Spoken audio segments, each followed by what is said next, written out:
All my music is good, man. Just put it on random. All right. Rock it out. This is an audio journal of my experiments on my own human condition. Ha! Forgot this was on here? Let's skip ahead. No. I want to hear your thoughts on things.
So, if you'd be so kind, would you mind introducing yourselves for the podcast, starting on my left?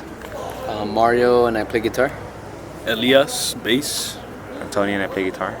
Kiwi on drums. And the band that you guys play for is? Generacion Suicida. And you guys say that so much better than I can, so can you say that again, one more time? It's Generacion Suicida. Excellent. I would have got that totally wrong. So, we are downstairs from Rumah Api in Kuala Lumpur, where you guys are doing this as part of a, I believe, Asian tour, or is it Southeast Asian tour? It's a Southeast Asian tour, so we're doing Malaysia, Singapore, and Indonesia. Are you guys doing multiple dates in each country, or are you doing, like, basically the major cities? We're doing 3 shows in Malaysia, 1 in Singapore, and then 3 shows in Indonesia. And that's about it. Yeah. And this is the first date of the tour, right? Yeah, we just landed like 7 hours ago. Nice. How are you feeling? I'm alright, I guess, yeah. I'm jet lagged too, man. Super jet lagged? Yeah. Totally off. How did this tour come about? Well, actually, so we were supposed to tour Southeast Asia last year, I want to say, but then something came up and we ended up doing Europe instead, which we had already done Europe before, so it was kind of like, oh, well, nothing different, nothing new, you know? So, and then we were going to do Japan this year, too. Right? Yeah, and then we were supposed to do Japan this year, so it was all kind of like we've been there before, too, so yeah. we put that off. Yeah, so then I was talking to Danny from Fraude, and he's friends with Dean right here, and so he said, oh, you know, you guys should tour Southeast Asia, like it would be good for you guys, and the shows are really cool. So he kind of put us in touch with Dean, and Dean basically organized the whole thing, and we're that's how it came about. Yeah, I mean, we didn't know what to expect. We've never been here. We don't really know much. You know, like this is the first time that I've come to a country and I didn't even really learn like how to say anything. You know, yeah. So it's kind of it's kind of like. It's a good experience, yeah. It's a good experience for sure. There are things that are going to be surprising, I'm sure. Yeah. What's the craziest thing that's happened while you were touring? Craziest thing that's happened? Almost missing your flight in Spain. What was yours? Mine was in Colombia. That's when we were selling merch, and this guy. I remember that. He was really excited that we were in Colombia. So I guess to kind of show how excited he was, he just we were selling merch and he came up to our table. He's like, "Oh, I really love you guys," and he just like slashed his arm in front of us. So for me, I had to stay calm and just kind of direct him to the restroom to kind of clean up the wound.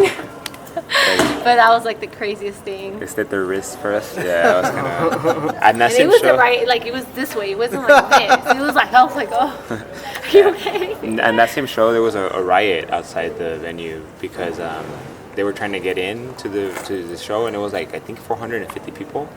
So it was like a super packed show, and they were smashing the windows and trying to crawl through the windows. And I was trying to go pee outside, and you can't go pee outside. There's a riot happening, and I was like, "What are you talking about?" And I looked out the window. Shoulder to shoulder, and then dude, it was chaos. Yeah, that was pretty crazy. Yeah, but in Mallorca, we were supposed to catch a flight at 6 a.m. the day after we played. So we played the show like around 2 a.m. or something like that. And I said, fuck it, you know, we'll only have like 3-4 more hours. This is not sleep. That was the last show too, right? Yeah, so we're like, let's just party. No, it was the second to last show. We had Second to Barcelona the last? next Oh, night. that's right. So we were like, this is not sleep. So we supposedly were gonna stay up till 6 to just go catch a flight. But around 4:30, we were all just too drunk and tired.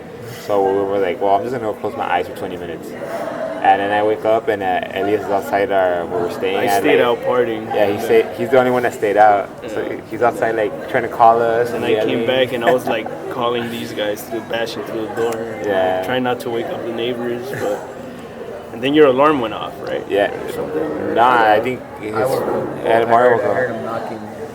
Yeah. Everybody up. Or- It sucked. Yeah, because our flight was supposed to leave like at 6 or something like that.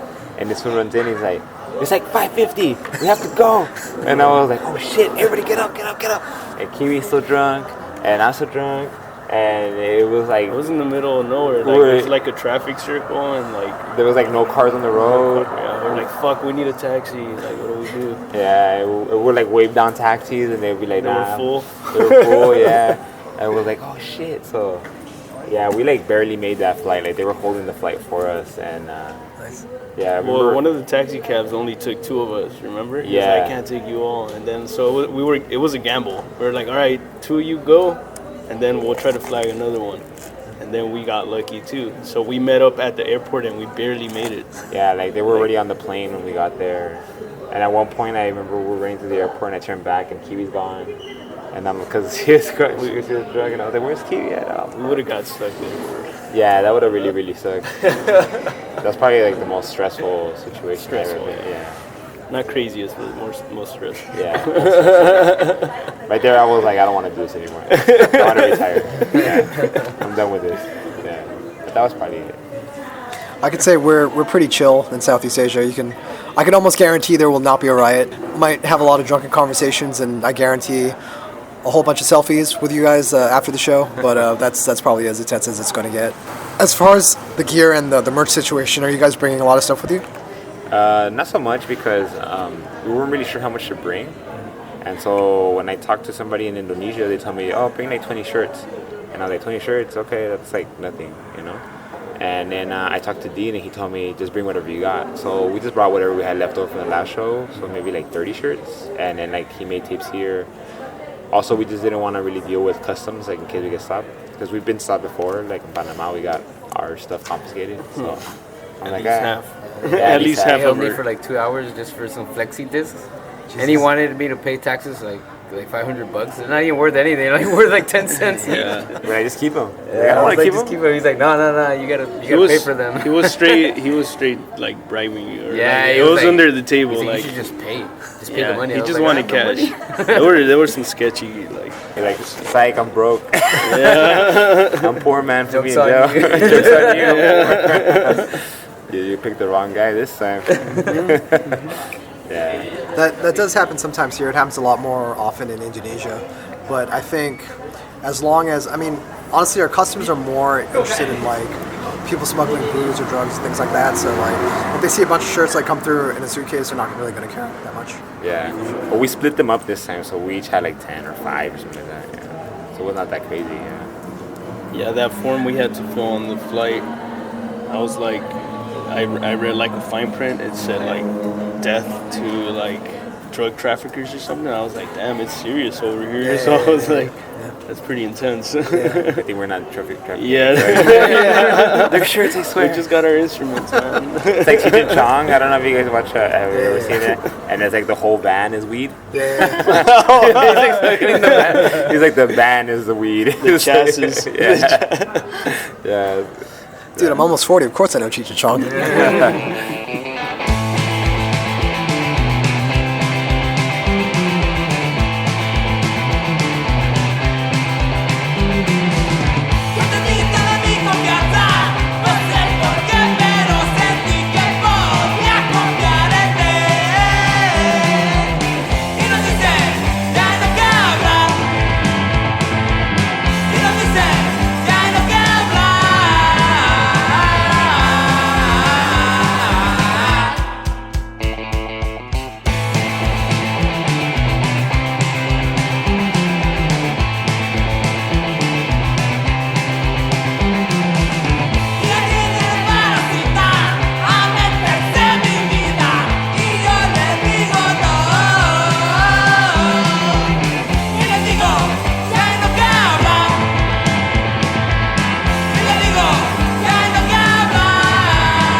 How would you describe the music that you make?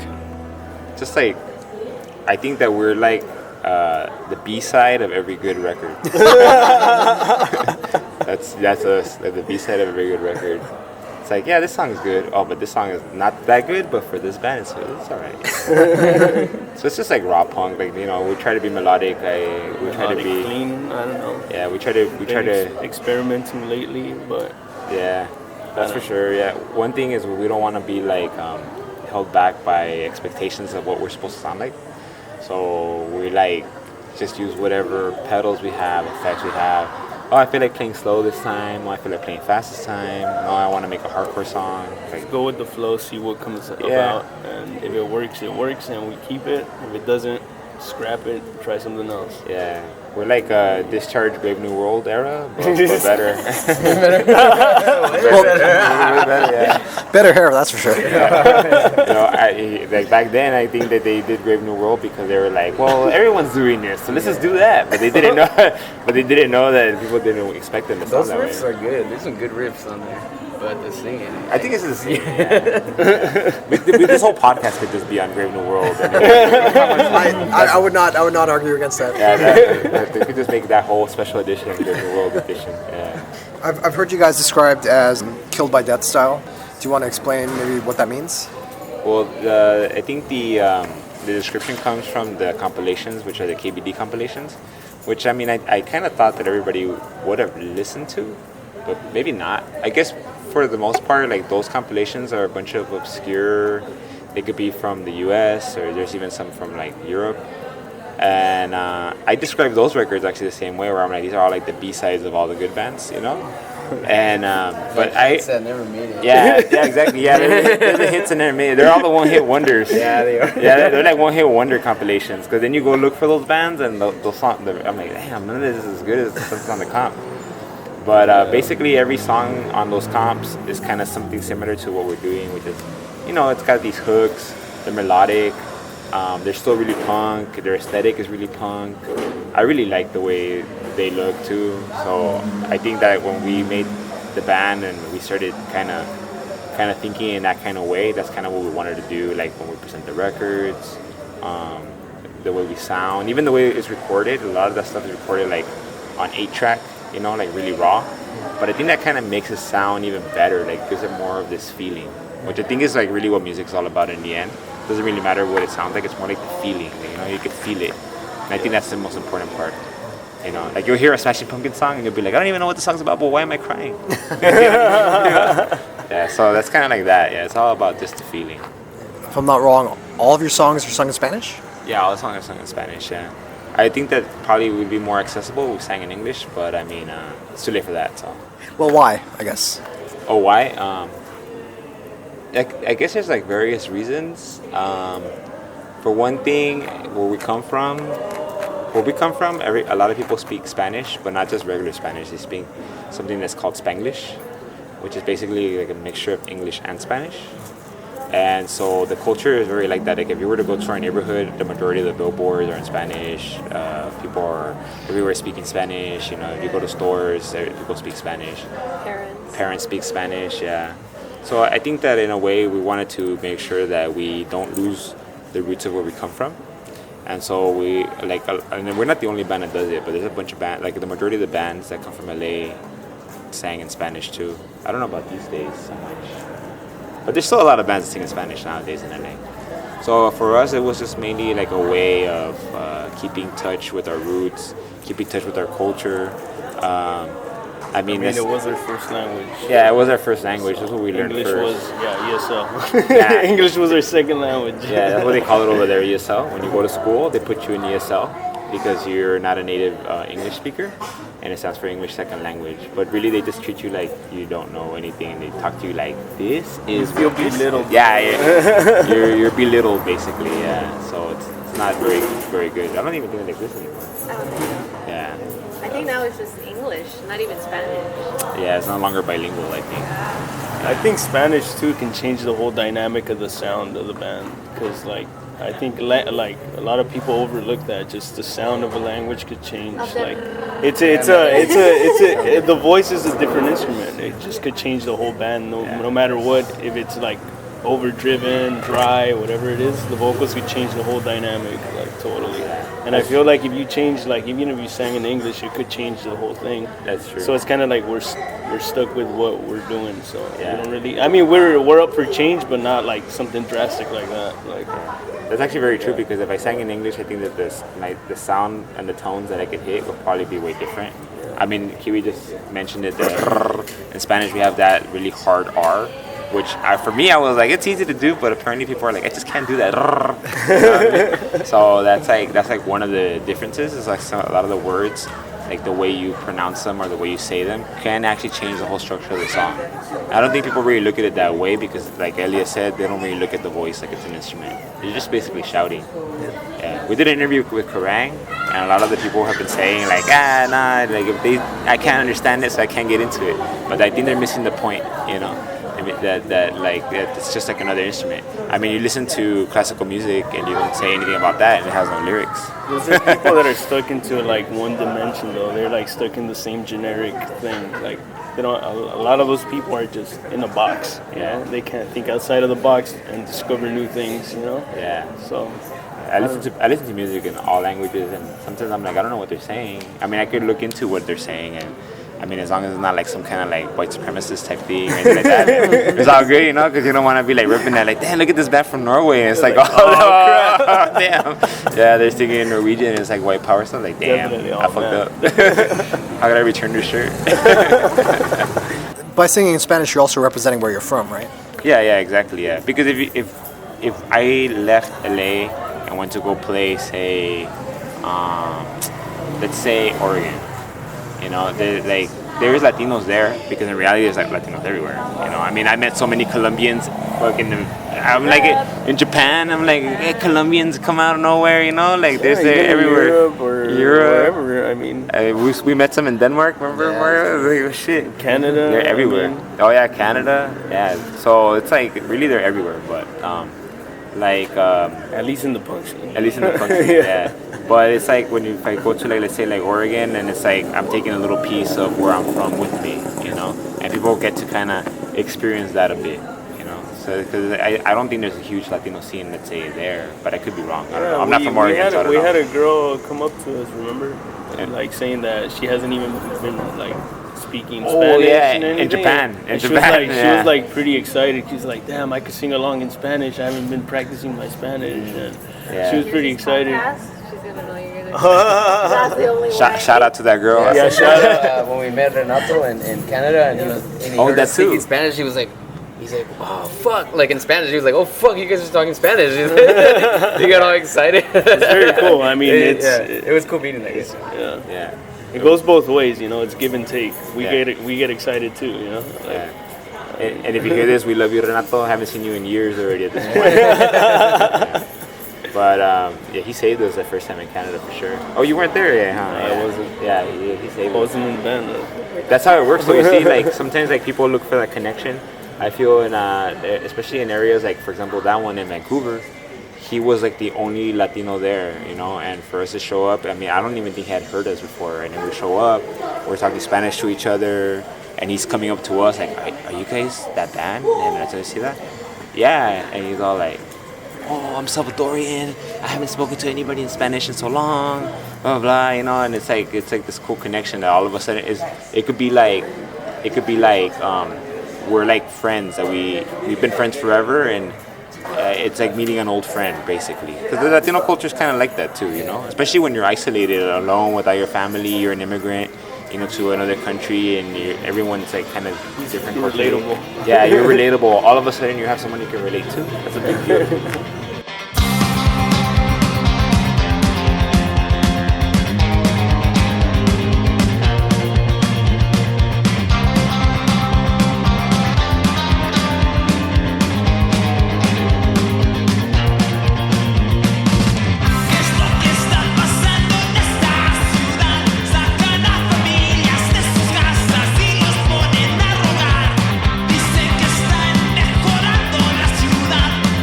Para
What led to you guys forming?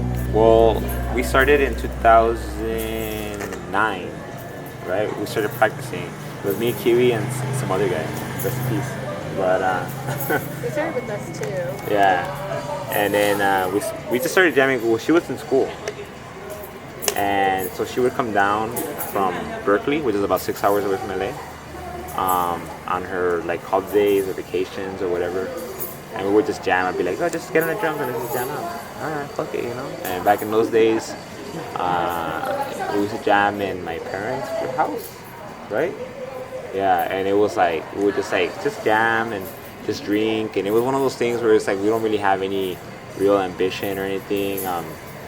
I was in another band too at the time, because I've been playing in punk bands since I was like 14. So I was like, oh, let's just do something different, because at the time, everybody was doing things like street punk and hardcore. I was like, nah, let's do something slower, you know, like let's do something like Escorbuto, like every song is gonna be that 16 beat. And she was like, all right, let's do that.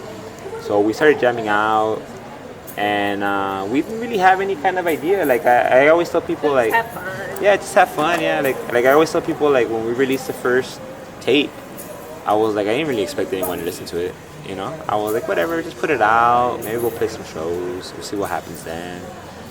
We played our first show in 2010, and I remember Key was really nervous. You were like, I don't want to do this, and say what's up, eh? She got on the drums and we played, and afterwards she was all pissed. Like, I can't believe you made me do that. I'm so mad right now. You know, I mean, I think you grabbed the 40 and you chugged the whole thing before we played. I did. That was the first time I chugged a 40. Yeah, I hate chugging. I was so nervous. Beer was coming out her nose from how fast she was chugging it. No. Out her ears. Nah. Have you ever been in the band before? Not before this one.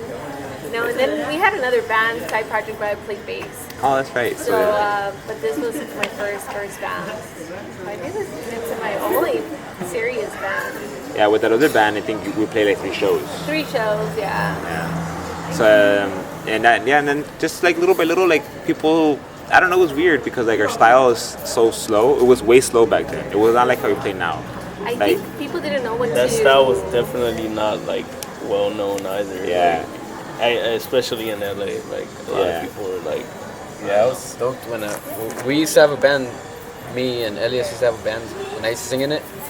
And then he had a band named Seventies, but his other band was Genaracion Suicida, and we saw him play. We were like, damn, like this band's like way different. Man. It's tight. So I was stoked to see him because you go to a backyard show, and it's always the same like punk like or street punk. Yeah, it's always like fast, but like that was like a change of pace. It was like, damn, like you want a pogo? It was like when you hear the Ramones, it's like not too fast, and it's like, you know, had that beat. And in those days, like the way we played was way slower than now. Like nowadays, a lot of people like know us for our speed, which is like the way Kiwi drums is like just like a hummingbird on a drum set, you know.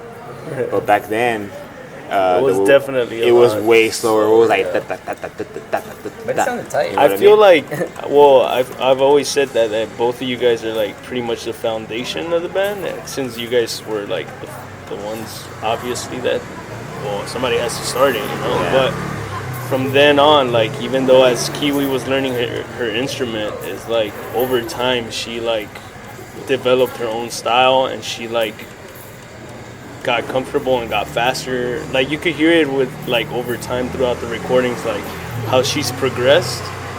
And then like musically, like all of us apply what we can do with her drumming style too.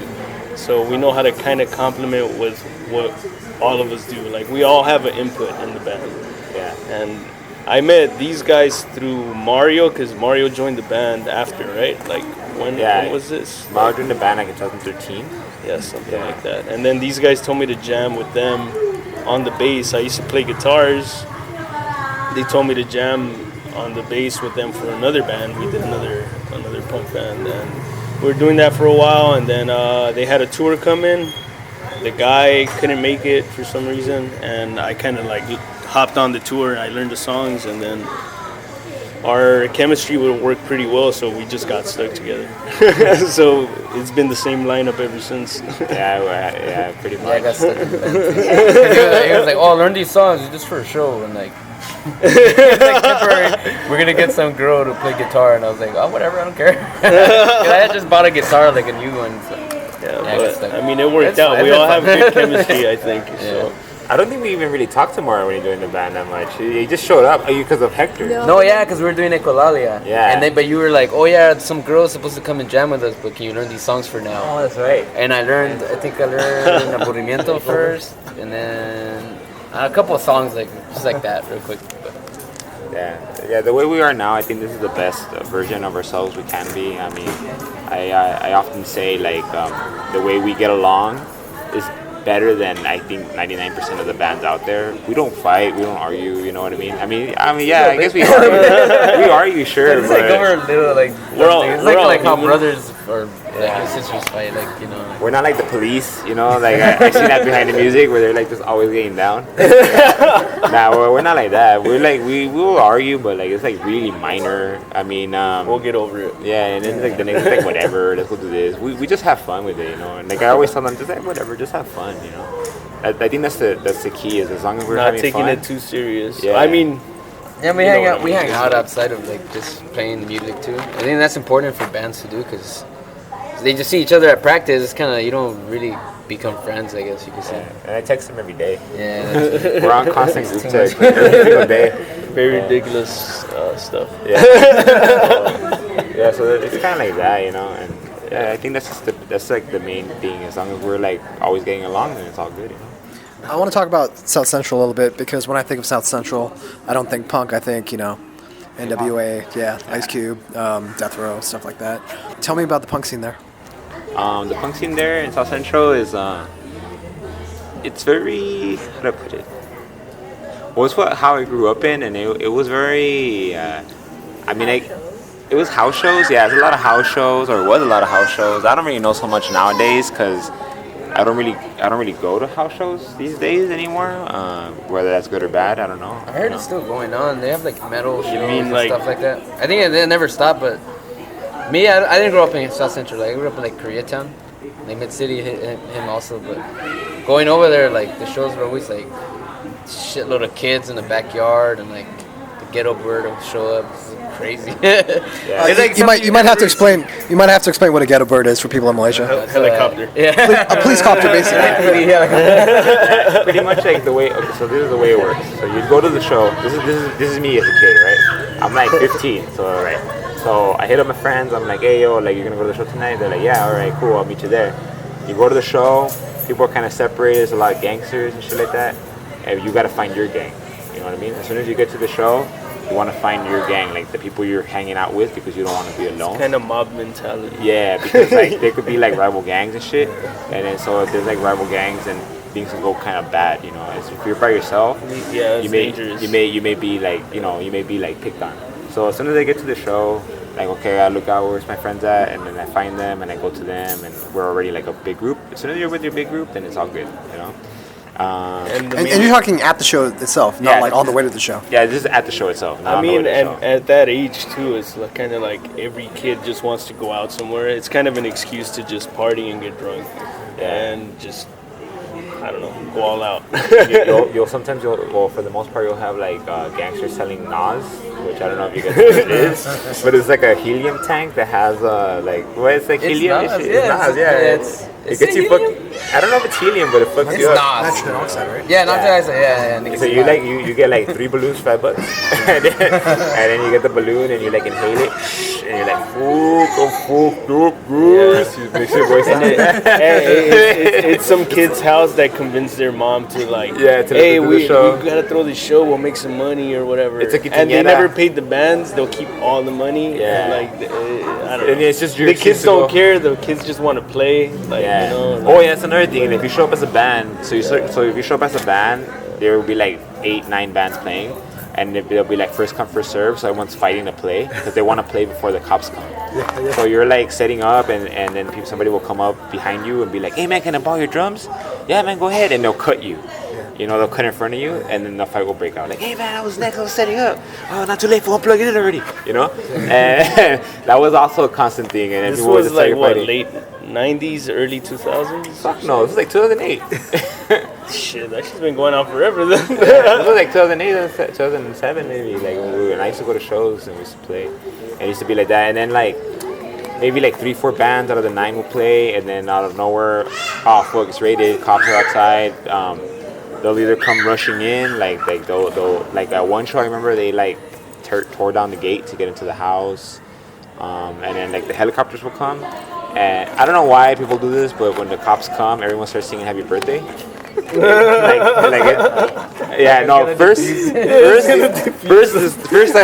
the guy at the door will come back and be like, "Hey, yo, man, cops are here! Shh, everybody, calm down, cops are here, Happy birthday to you!"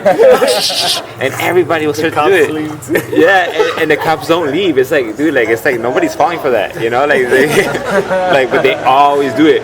So then the cops, they'll either come in and they'll like bust it up. Yeah. Or the helicopter will come, and if the helicopter comes, then everyone starts pitting even harder. Like the pit starts really hard, like whether because the band will start like drumming like all crazy. You know what I mean?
we talk about your armbands? Yeah.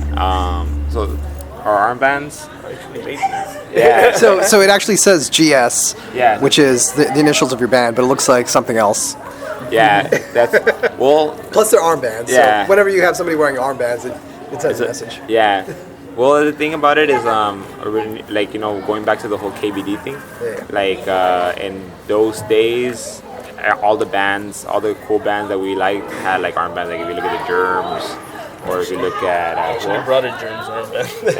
yeah. Who else had armbands at the Germs? Well, a lot of the old LA bands had armbands. So we were like, let's make our own armband. And our ex-bass player designed the logo. And he actually got it tattooed, I think, on his knee or something.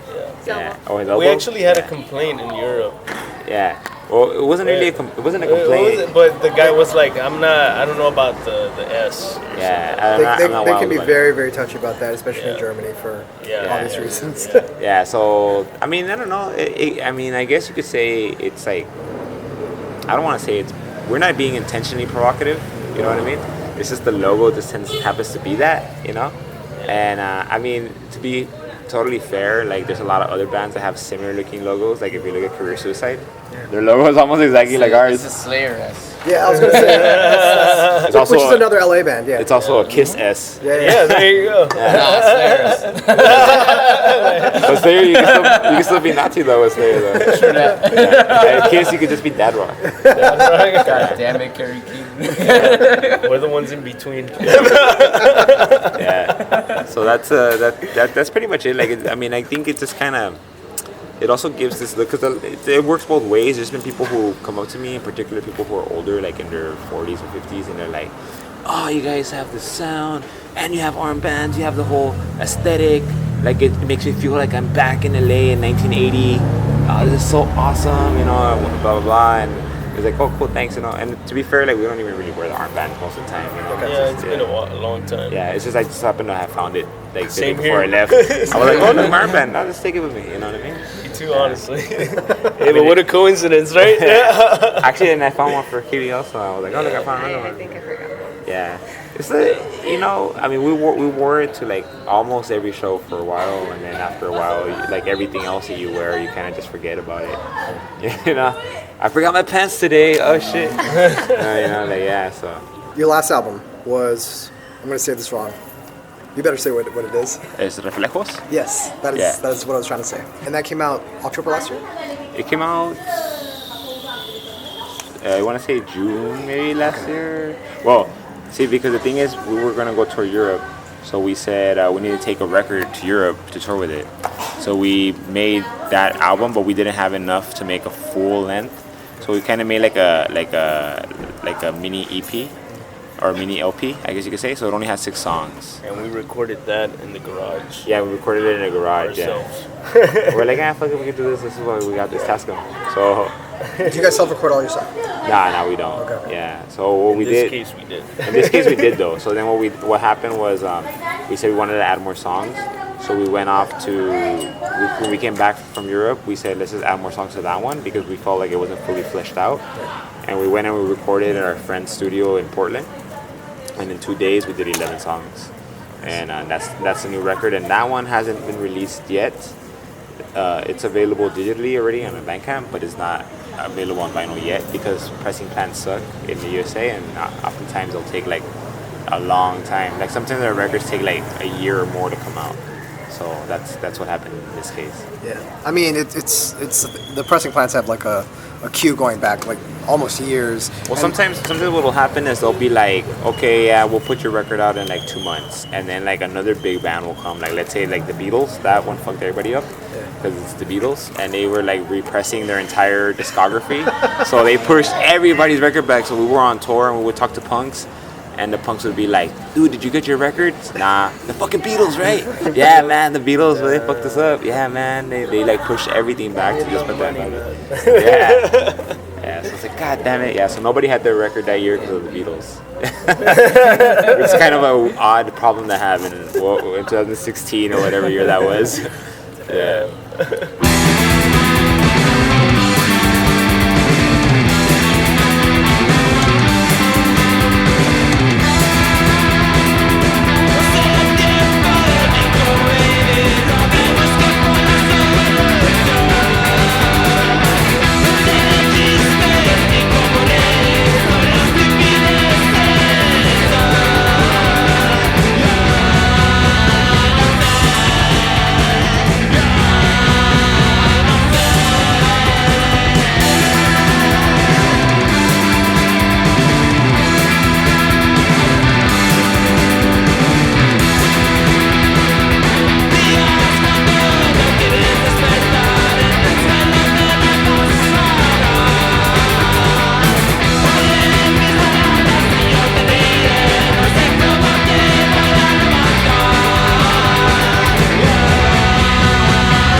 So what's next for you guys after this tour?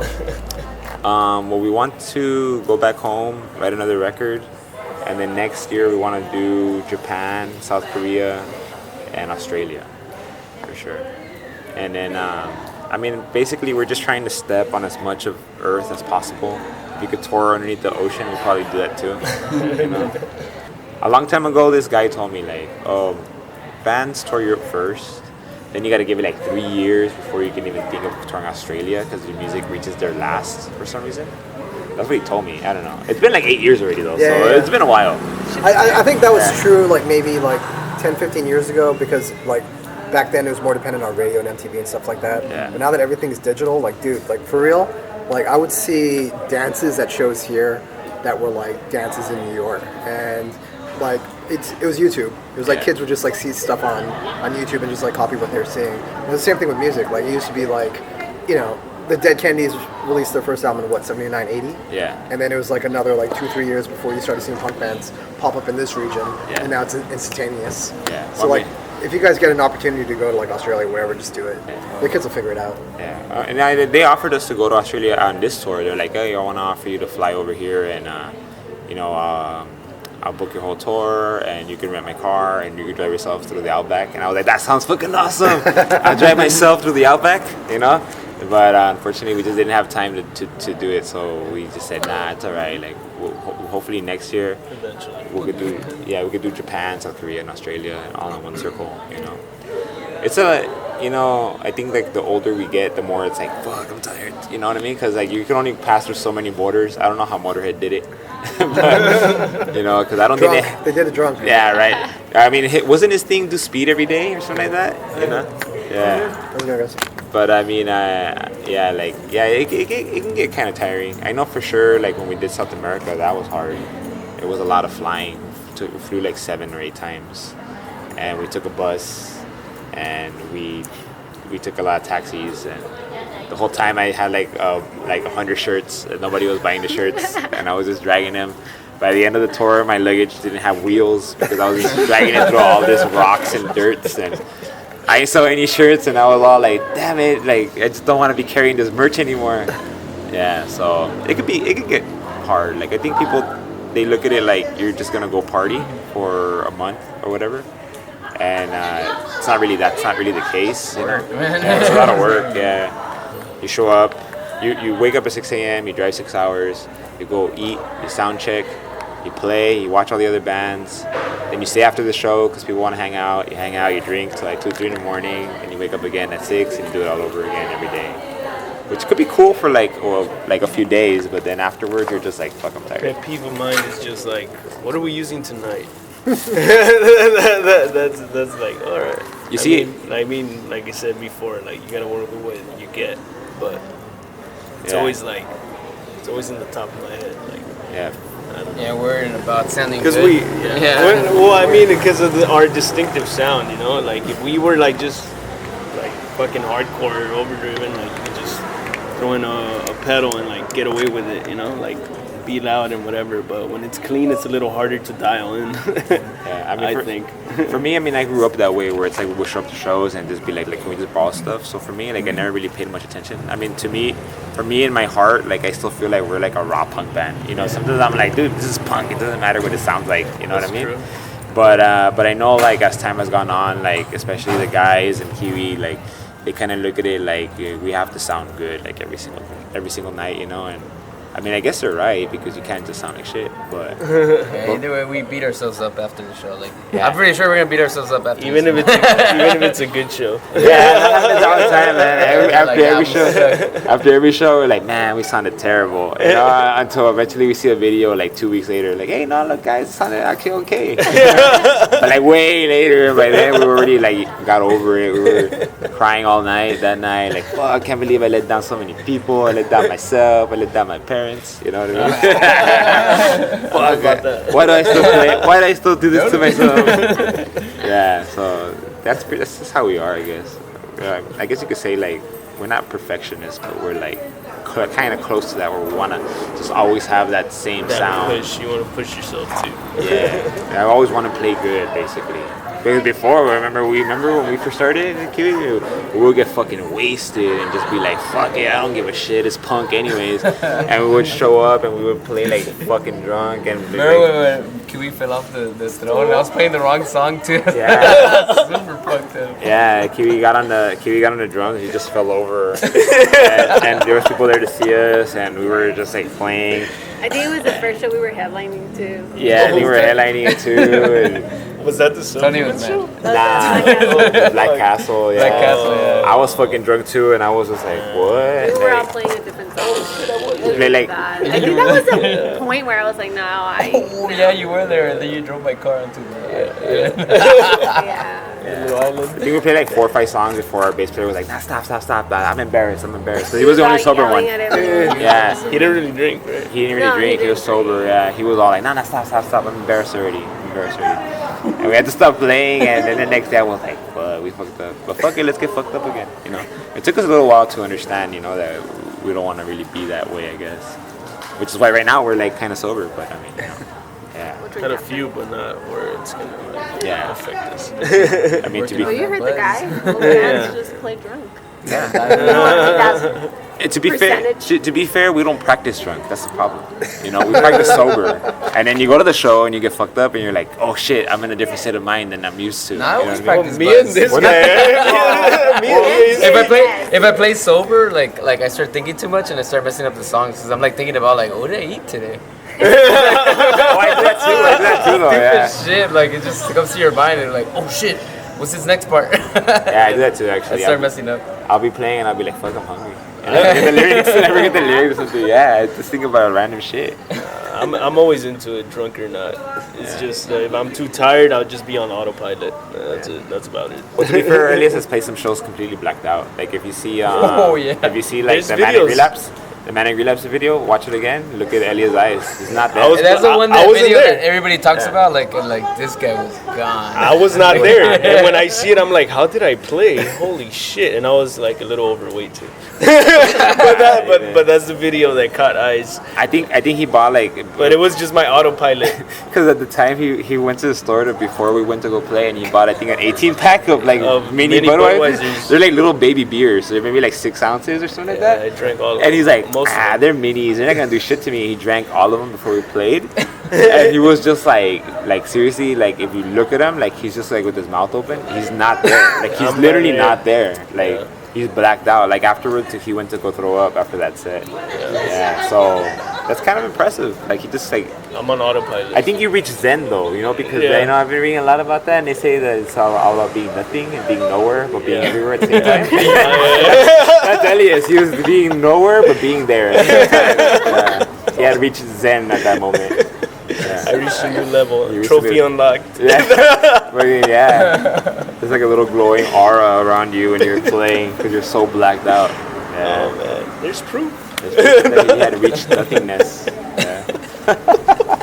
He was It's freeform. so embarrassing. I never want to see that video ever. Yeah, so everyone that watches it next time, look at it, pay real close attention to Elias because he's not there. Yeah, it's not the same guy. So I'm about 2 weeks behind on these podcasts, so I'm not really sure when this is going to come out. Probably maybe mid-October, might be at the end of October. But in the event that I do get this out in the next couple of weeks, is there anything you want to say to the kids who are coming out for this tour? Thanks everybody for coming out. I don't know what to expect, but I think I'm still gonna have a really good time regardless. You know, we'll always have fun everywhere we go. And everywhere we've gone, like the kids are always really cool as fuck. Like I never really met any kids that are whack as fuck. You know, so Very welcoming. yeah, everyone's real welcoming, and you know, everything's real nice here. The weather is not as humid as I thought, you know? But that may change. I want to say thank you to everybody who lets us borrow stuff because I know it's hard to let anybody borrow your amps Just to and all even that. set everything up. And like even tonight, like somebody's letting me borrow like the power supply because like I plugged in my pedal power supply and that just started smoking. Oh shit! Yeah, it started smelling weird. we're on a different voltage here, bro. Yeah, I fucked up. But I want to thank everybody like for that. Like it's awesome. And I want to thank everybody also that has driven us or will be driving us on this tour because driving always sucks. I know is because day one. I've done it. I've done it a lot for several years. And we're on a different side of the road here. Yeah, I know. That's why I can't do it here. Otherwise, I would probably be down to do it here also. Yeah, the traffic is different. So like I said, everyone's real welcoming and yeah. Oh, thunder, sick. Yeah, so it's been documented. Yeah, it's been documented. So see, if you guys think I'm lying, I'm not. You know. Yeah. So, but thank you for all that and pretty much all the support. You know, like even if we don't speak the same language, I know that we're still on the same vibe and the same thing. You know? Yeah, the punk scene is amazing. Thank you everybody for coming. It's crazy. Genuine people. Thank you all. Gracias. Okay, gracias.